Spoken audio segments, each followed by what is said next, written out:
Pinagpalang araw ng linggo na muli po sa ating lahat.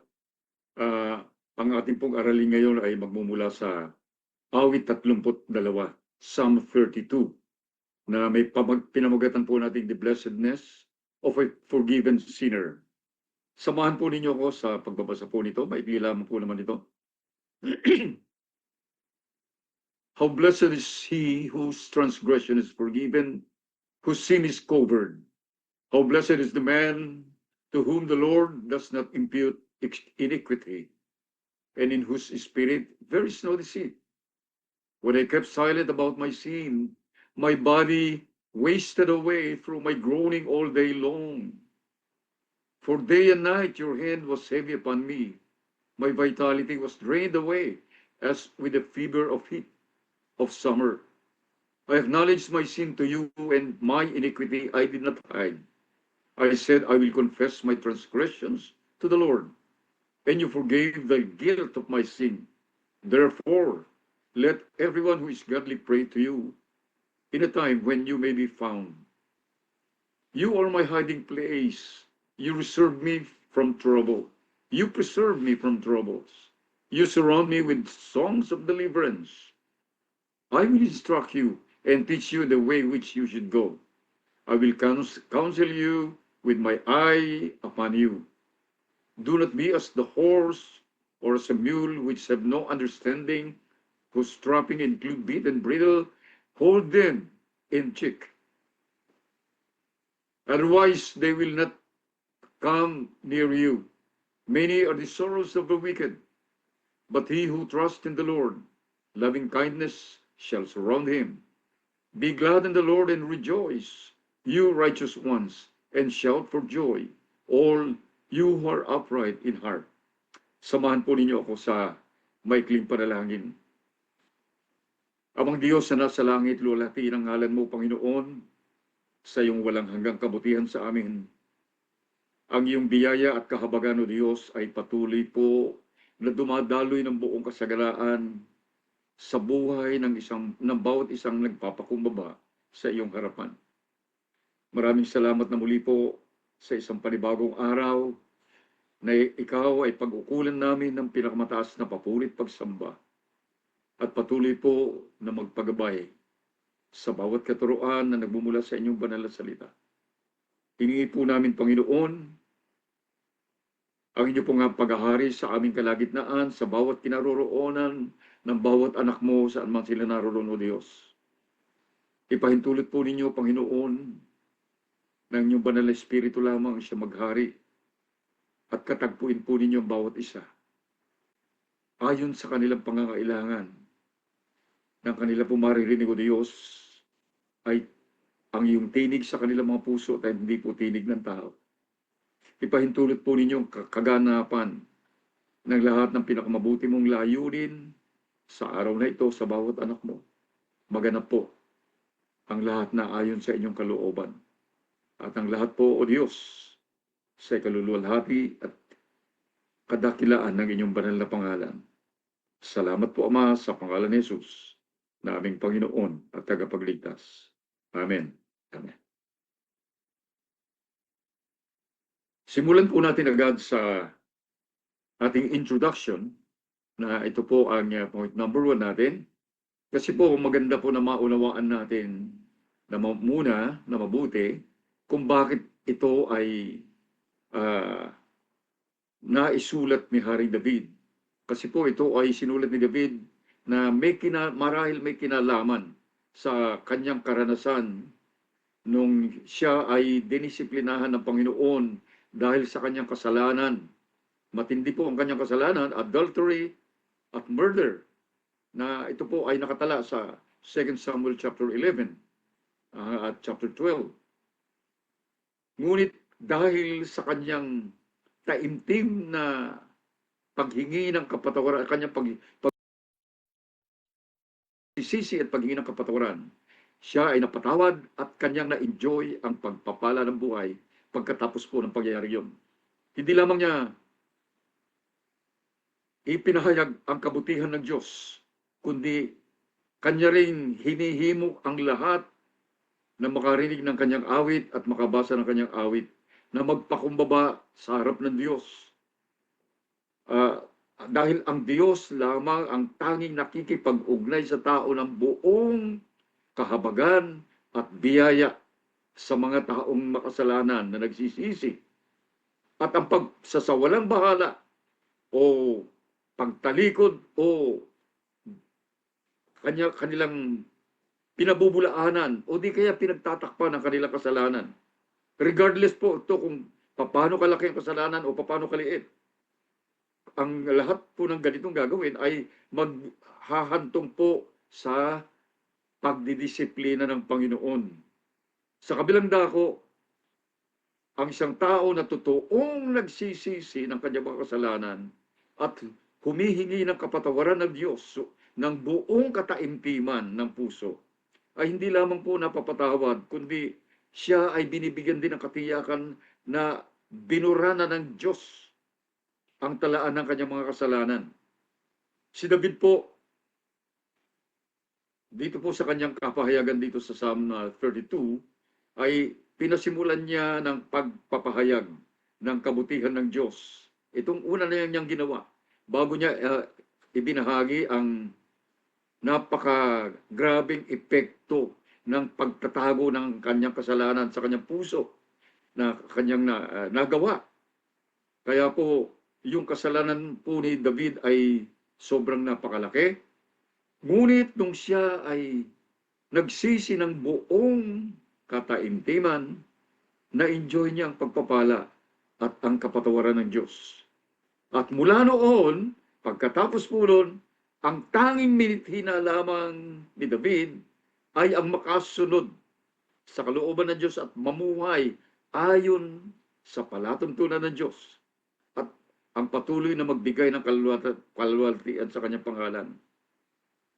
Sa point number 2 po natin sisimulan ang verses 1 and 2. At sabi po ng verses 1 and 2, ulitin natin para po maging malinaw na atin pong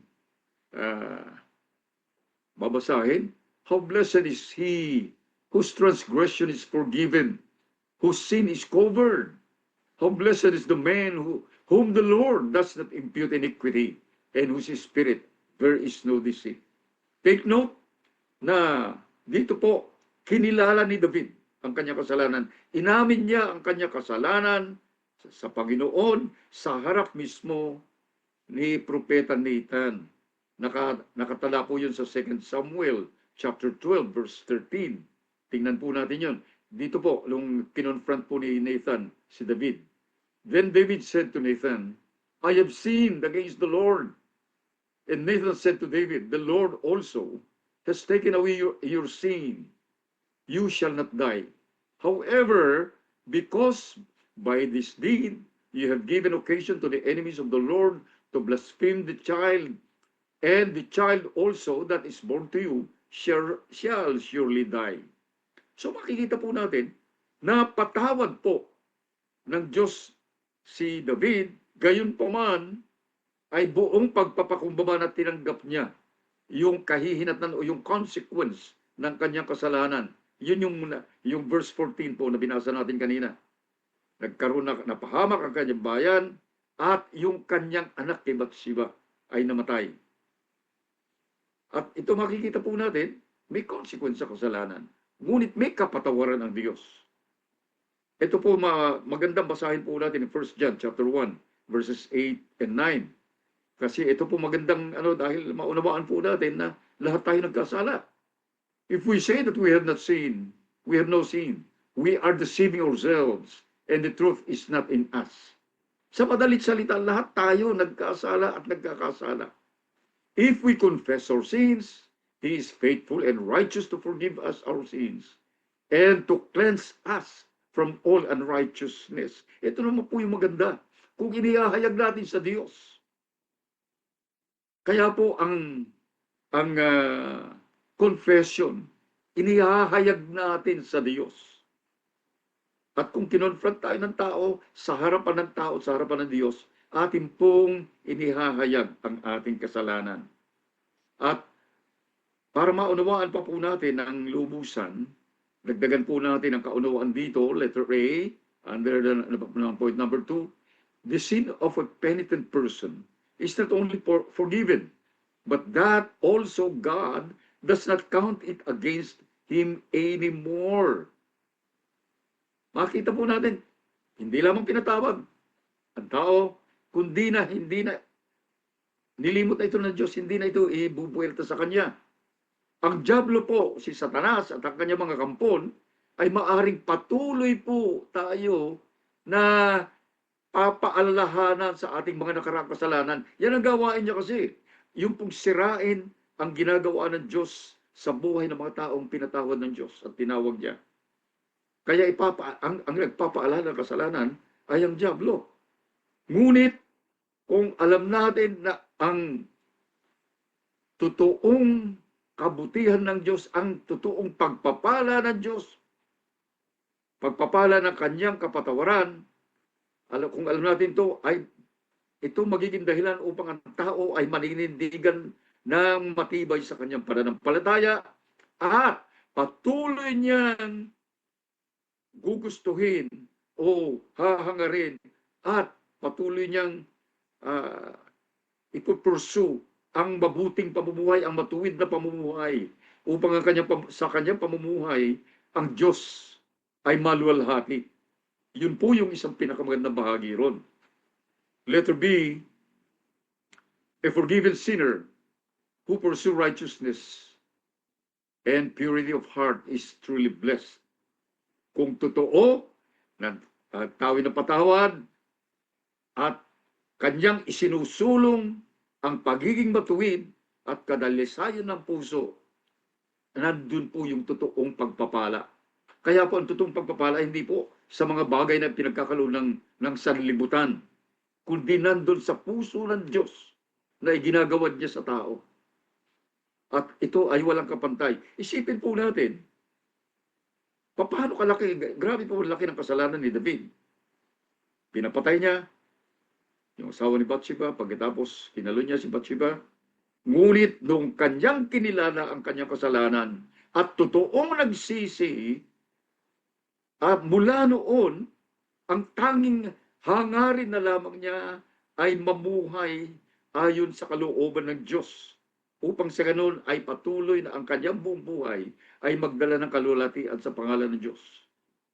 Hindi lamang ito para kay David, kundi ito rin dapat ito rin yung taimtim na ninanais ng bawat tao na nakatanggap ng kapatawaran sa kanyang mga kasalanan at totoong nagsuko ng kanyang buhay sa Panginoong Hesus. At ang ganitong tao ay nakatanggap ng bagong puso, bagong espiritu na galing sa Diyos. Kaya yung kanyang pusong na bago, ang tanging hangarin na lamang ay mamuhay ng matuwid at buhay na magbibigay ng parangal sa Diyos. Yun po yung napakagandang bagay na dapat nangyayari sa lahat ng nagsasabing sila'y Kristiyano. It is not a matter of just confessing the sin, but the desire to pursue righteousness and live according to the will of God for His glory alone. Point number three. Ignoring sin will surely result to divine chastening in the life of a true Christian, but will certainly experience forgiveness the moment he comes to acknowledge his sin and ask for forgiveness. Binanggit po yun ng verses 3 to 5. Ito po sabi, when I kept silent about my sin, my body wasted away. Sipin po natin, nahihirapan siya. Through my groaning all day long, for day and night, your hand was heavy upon me. My vitality was drained away, as with fever, heat of summer. Matindi po yung kanyang nararanasan na epekto ng pagtatago niya ng kanyang kasalanan. Hindi siya napapanatag. Ginigiyagis siya. Maaari hindi ba natin din ninyo, nakukonvict siyang palagi sa kanyang kasalanan. Kaya po, una, letter A, when a true Christian sins, he will always be bothered because of the conviction of the Holy Spirit. Ayan po, yung totoong Kristiyano po, Kapag siya ay nagkasala, siya ay nababagabag. Kung hindi nyo gusto yung malalim na salita na Tagalog na, siya ay ginigiyagis.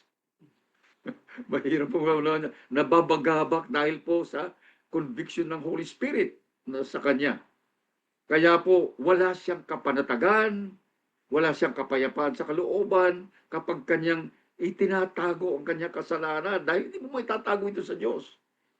Kaya kapag totoo na ang kanyang pagsisisi, hindi na siya kahalintulad ng dati. At kaya siya nababagabag, ito liwanagin po natin mabuti.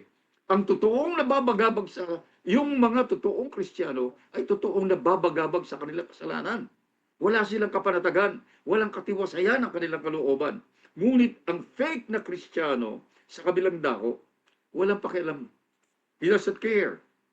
Hindi siya nababagabag. Normal lang. Sa kanyang mga, kahit na alam niya yung kasalanan ginawa niya, o maaring hindi lamang sa alam niya, kundi walang bigat na nararamdaman sa kanyang mga kasalanan. Dahil wala naman sa kanya, hindi naman nananahan sa kanyang Holy Spirit.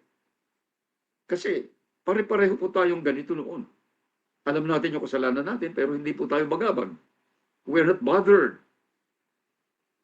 Maaring ang isang fake na Kristiyano ay makaramdam ng remorse o yung alam niya na nagkamali siya. Nalulungkot siya sa kanyang pagkakamali. Yun po yung intellectually realizing the sin. Sa kanyang isip, nagkamali, malungkot. Gaya po ni Judas, nalungkot siya ng gusto. Isinuli pa nga niya yung binabayad sa kanya. Ngunit hindi naman siya totoo nagsisi. So, yung intellectual knowledge na yun, ng kasalanan, ay hindi sapat. Kasi, kulang ng kakayahan na ihayag ang kasalanan at magsisi. At talikuran ng kasalanan na yun at humingi ng kapatawaran sa Diyos, yun po yung kulang sa isang hindi totoong Kristiyano. Kaya po, walang nakakaalam yan, kundi ang tao mismo at ang Diyos, sapagkat alam ng Diyos ang pinakamalalim na sekreto sa puso ng bawat tao. Gayunpaman, ang totoong Kristiyano ay maaaring manatili sa kanyang kasalanan for some time. Ano po? Hindi natin matiyak kung ilang days, months, years. Ngunit, hindi niya matatakasan ang disiplina ng Panginoon at ang conviction ng Holy Spirit. At dahil sa bagabag siya nagawa ng Espiritu Santo na nanahan sa kanya, ito ang magdadala sa kanya na sa pagpapakumbaba at paghahayag ng kanyang kasalanan, magsisi at tumalikod sa kanyang kasalanan, at nang sa ganon ay patuloy niyang harapin ang matuwid na pamumuhay. Kaya dito po sa ating binasa, noong pinagsawalang bahala ni David ang kanyang kasalanan, hindi niya agad-agad itong kinumpisali. Inabot pa na 1 taon. At ang sabi niya dito sa, yung kanyang pagtatapat dito sa kanyang salmo, yung kanyang kalusugan ay naapektuhan, ang kanyang buong katawan ay naapektuhan ng karamdaman na hindi niya pinapaalam. Nangihina ang kanyang kaloob-looban. Dahil sa kanyang kaloob-looban, bagabag siya. Ako po, marami na po ako nakasama ng mga taong marami nang napatay.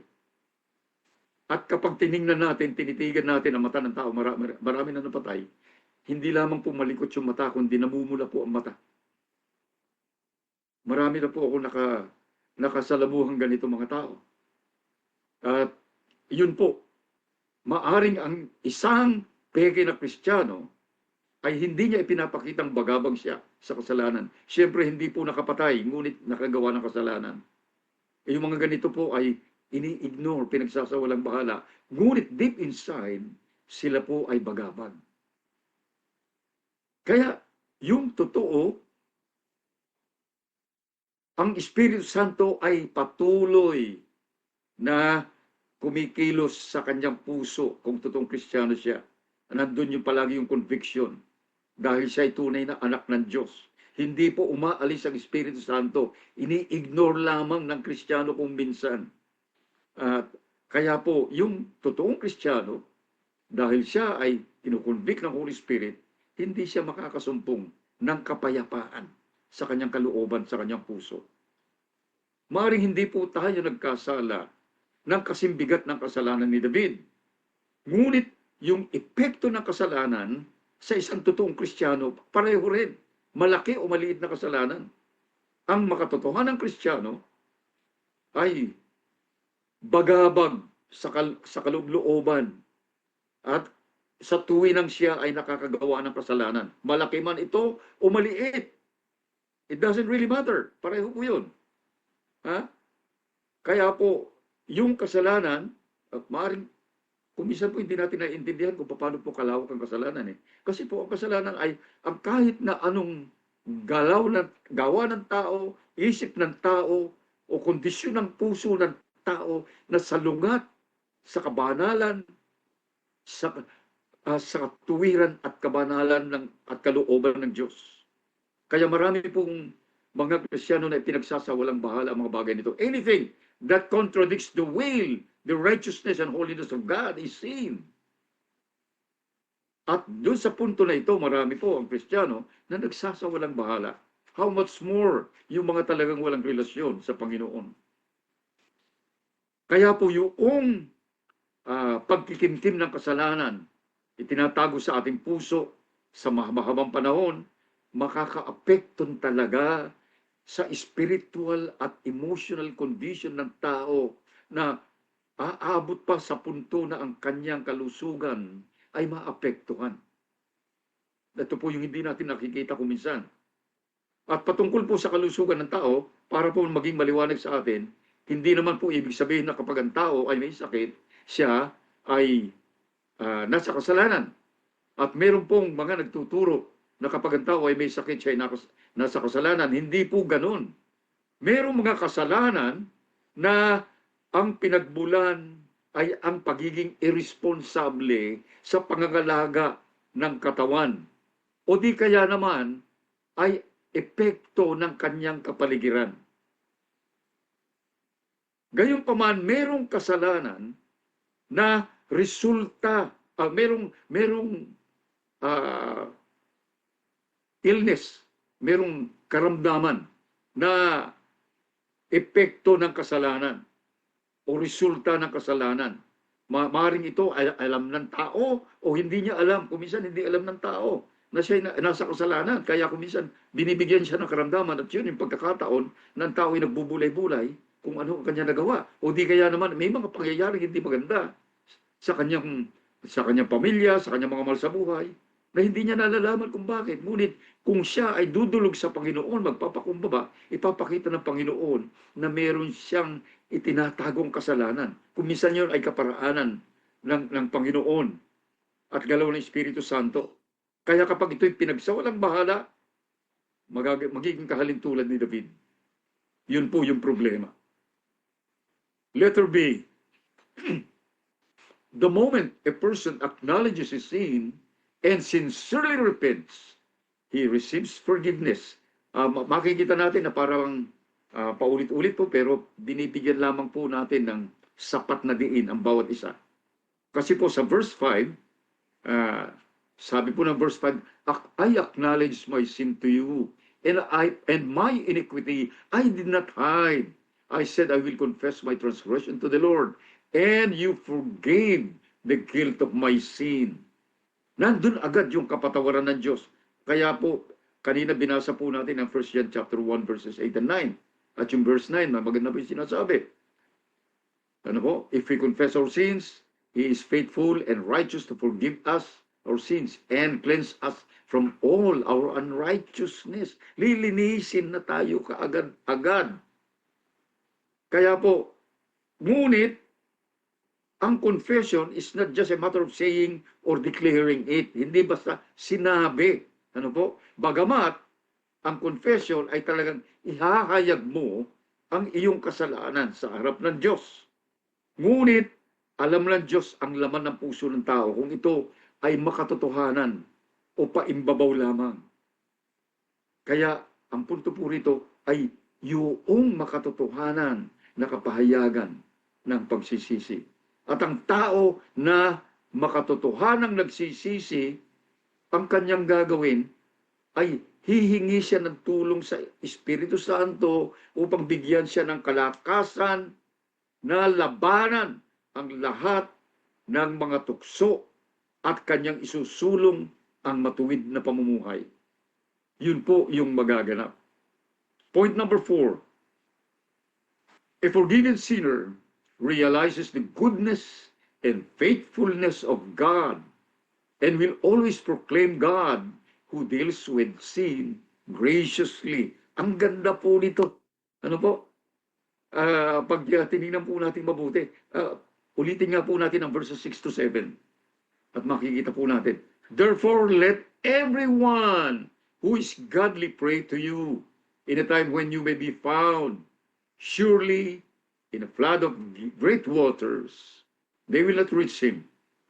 You are my hiding place. You preserve me from trouble. You surround me with songs of deliverance. Ang ganda po ng nagaganap. So ano po yung punto niya rito na gustong ipakita sa atin na kailangan nating ihayag? Una, letter A, the forgiven sinner will encourage others to seek God in prayer while he may be found.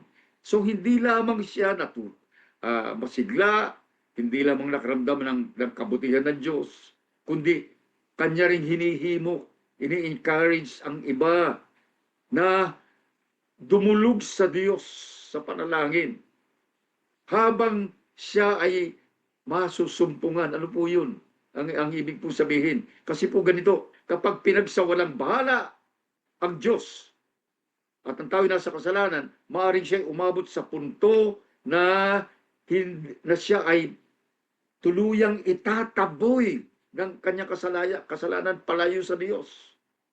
At patuloy siyang mamumuhay sa kasalanan at hindi na niya maabot ang kamay ng Diyos. At ito ay hahantong sa pagtigas ng puso. Pag tumigas ang puso sa kasalanan, ang hirap na po.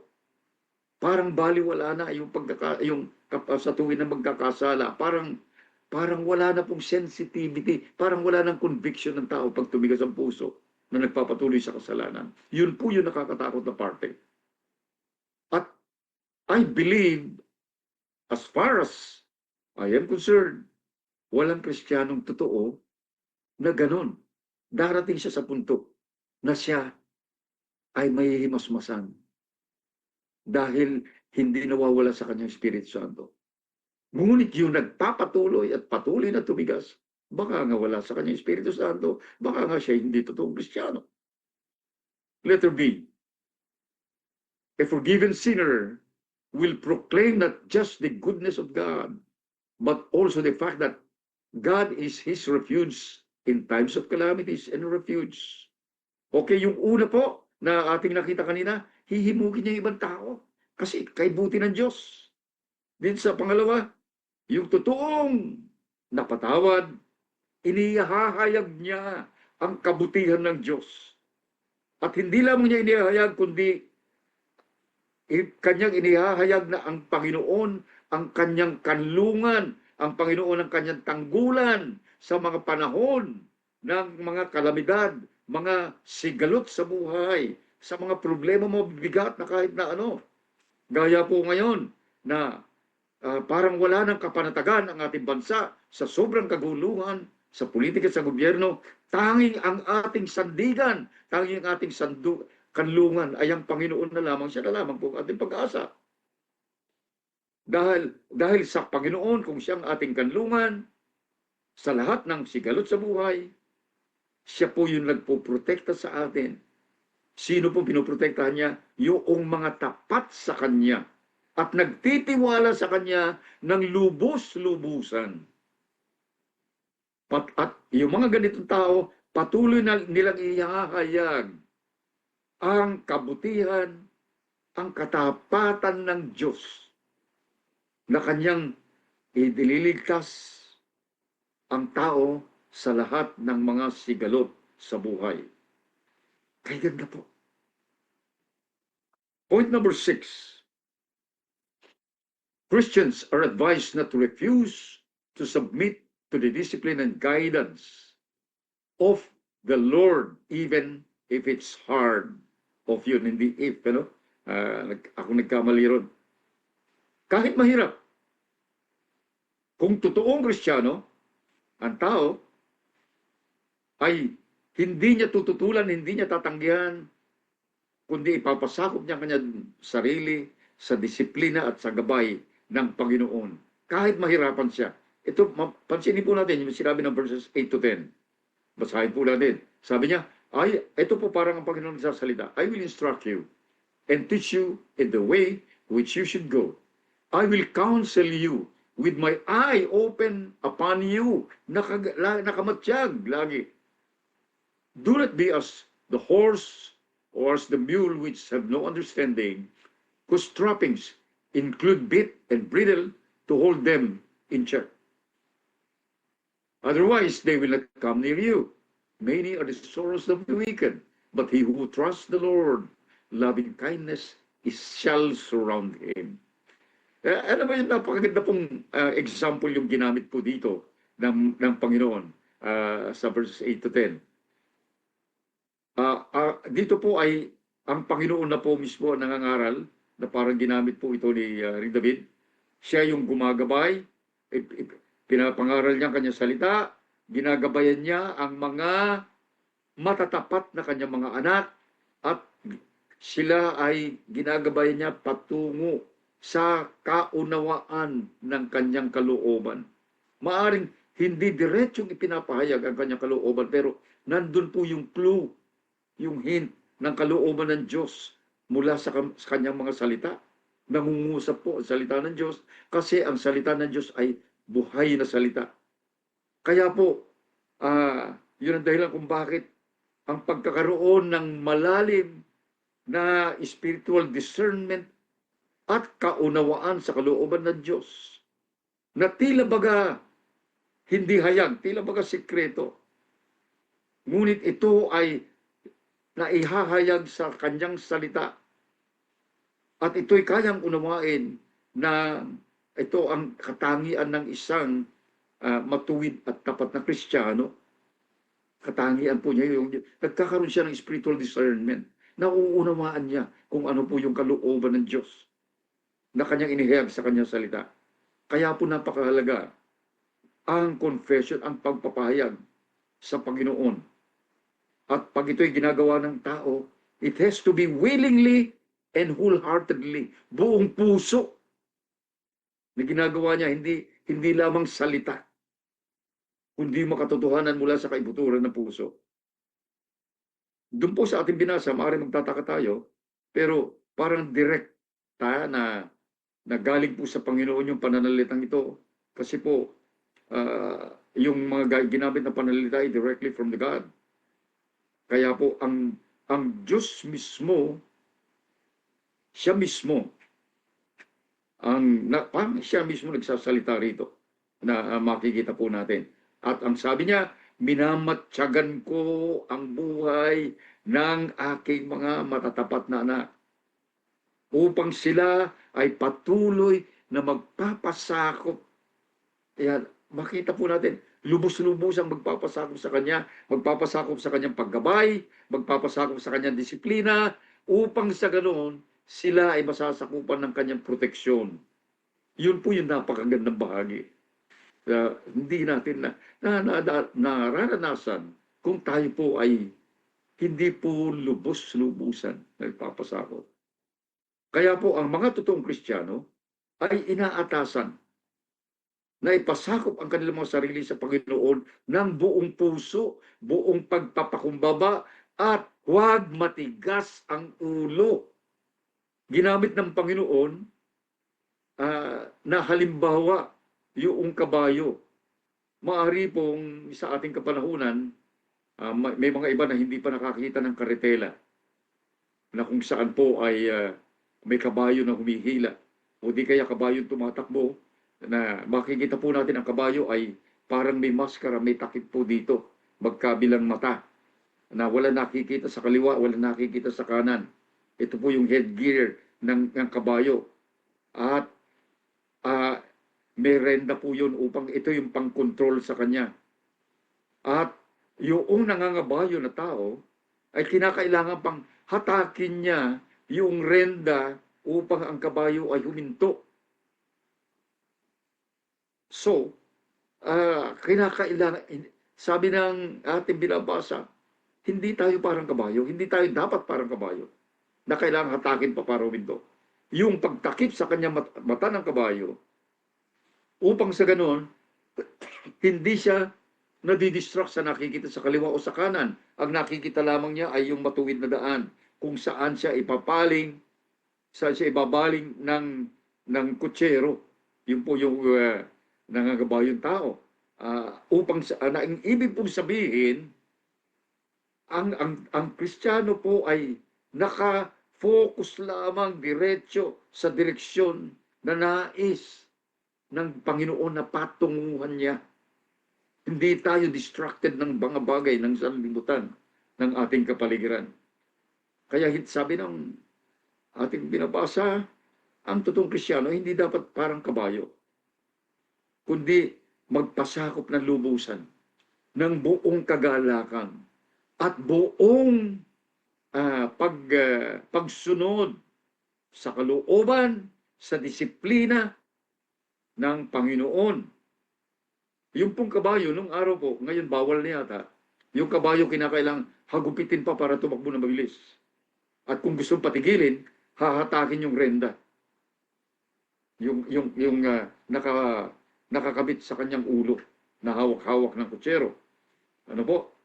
At dito, ang gusto ipakita, ang bawat totoong Kristiyano ay dapat magpasakop ng buong kagalakan at buong pagsunod sa kalooban at disiplina ng Panginoon at ipinapaubaya niya ang kanyang sarili sa Panginoon na hindi siya ma-distract o hindi siya magagambala sa mga impluensya ng kanyang kapaligiran at ng sanlibutang ito, upang sa ganoon ay hindi niya danasin ang magdusa na gaya ng pagdurusa na hahantungan ng mga masasama. Yun po yung sinasabi rito. Kasi po, yung mga masasama talagang hahantong sila ron. Kasi po, ang buhay ng mga masasama ay mapupuno ng kasiphayuan. Sa kabila ng katotohanan marahil na sila ay nagtatamasa ng kasaganaan ng sanlibutan at nagpapakita ng panlabas na kagandahan. At maaring ini-enjoy nila ang komportableng buhay sa mundong ito. At maaring nagpapakita sila ng panlabas na matuwid na pamumuhay. Ngunit isang bagay ang tiyak, ang kanilang buhay ay hahantong sa walang hanggang pagdurusa at kasipayuan. Yun po yung totoong mangyayari. Sa kabilang dako, ang totoong Kristiyano, ang matapat na Kristiyano na ipinagkatiwala ang lahat ng bagay sa makapangyarihang kalooban ng Diyos, siya po ay laging makakaranas ng kabutihan ng Diyos, ng pag-ibig ng Diyos, ng proteksyon ng Diyos, at ang matapat na pangangaruga ng mga kamay ng Diyos sa kabila ng mga maraming problema o sigalot na dumating sa kanyang buhay. Kung minsan po hindi natin nararamdaman ang kamay ng Panginoon, ngunit sa panahon po ng ating pagdurusa dahil po sa mga pangyayari sa mundo, doon natin mararanasan na naroon po yung tender loving care ng Diyos, His loving kindness. Kaya po yung totoong matapat na anak ng Diyos, tiyak mararanasan niya ang buhay na laging kapiling in communion with God, kapiling ang Diyos. At ito ay walang kapantay po. Yung sa bawat araw mararamdaman natin, kasama natin ang Panginoon. Pinapadama po niya yun. Kahit na ano pong dinadaanan natin. Kaya nga yung sinasabi ko nga, kung tayo ay nagsasaya, nakikipagsaya sa mundo, parang hindi po natin nararanasan. Ngunit, sa mga panahon na tila baga maraming sigalot, doon natin mararamdaman na naroroon ang mapagpalang kamay ng Diyos na nag-iingat sa atin. Kahit na ano pa ang ating dinaraanan. At yung bagay na yun nakapiling po natin ng Diyos sa mga panahon ng problema, pagdurusa, walang kapantay po yung maramdaman natin. Para pong bata na umiiyak, maaring may nararamdaman sakit. Ngunit pag kinalong ng ina at ipinaghili po, nakadikit sa kanyang dibdib, tumatahan po ang bata. Nakakadama ng comfort. Ganun din po ang isang tunay na anak ng Diyos na kahit na anong daanan niya sa buhay, naroon ang comforting hands at ang puso ng Diyos na kumakalinga sa atin. Kaya ay yung bagay na yun, walang kapantay sa kahit na anong bagay dito sa mundo na maparing handag ng mundong ito. Dahil ang makatotohanang kapayapaan, makatotohanang comfort, kasiyahan sa buhay, makatotohanang kakontentuhan, at katotohanan ng kaganapan ng lahat ng pinakamabuting bagay, ang siyang yayakap sa buhay ng isang tapat na mananampalataya. Point number 7. Those who have the righteousness of Christ and enjoying their life in Him are expected to exhibit a vibrant and joyful life. Ito po yung ganda. Basahin po natin verse 11. At ang sabi nito, be glad in the Lord and rejoice, you righteous ones, and shout for joy, all you who are upright in heart. Dito na po, naghahayag na po.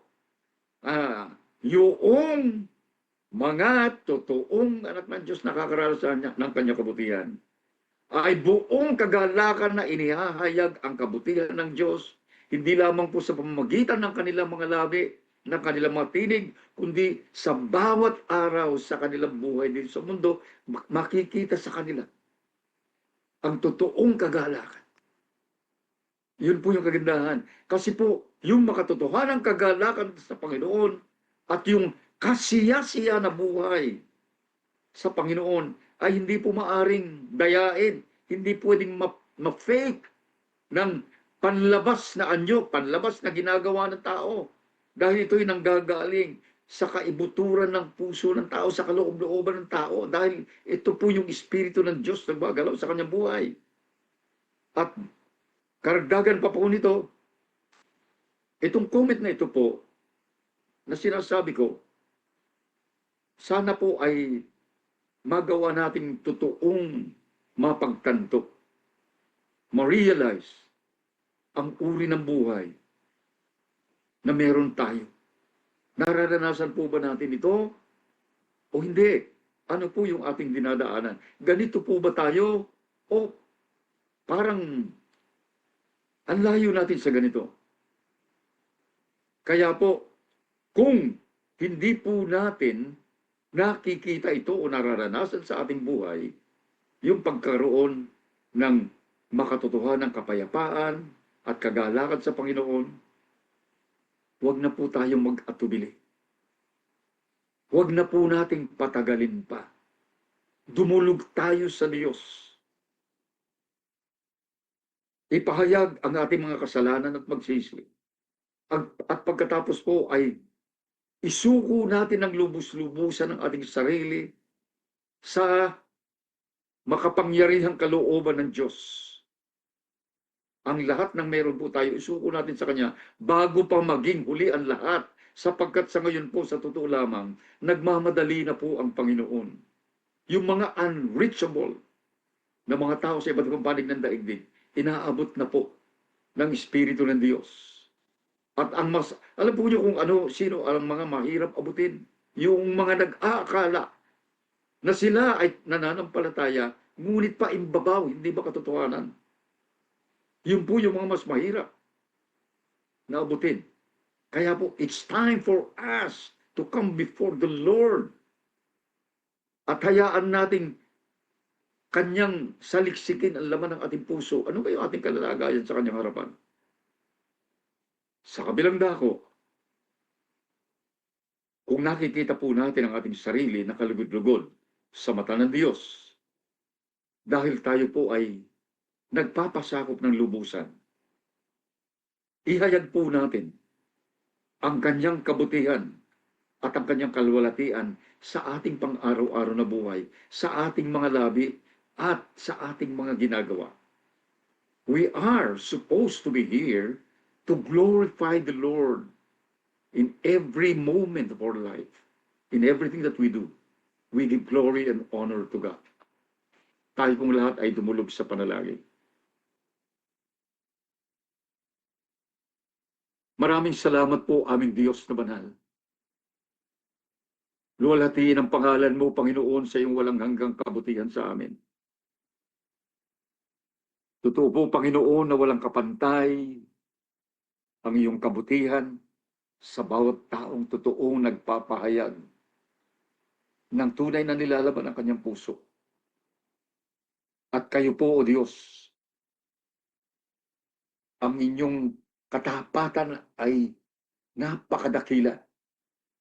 Hindi kayo nagbabago magpakailanman.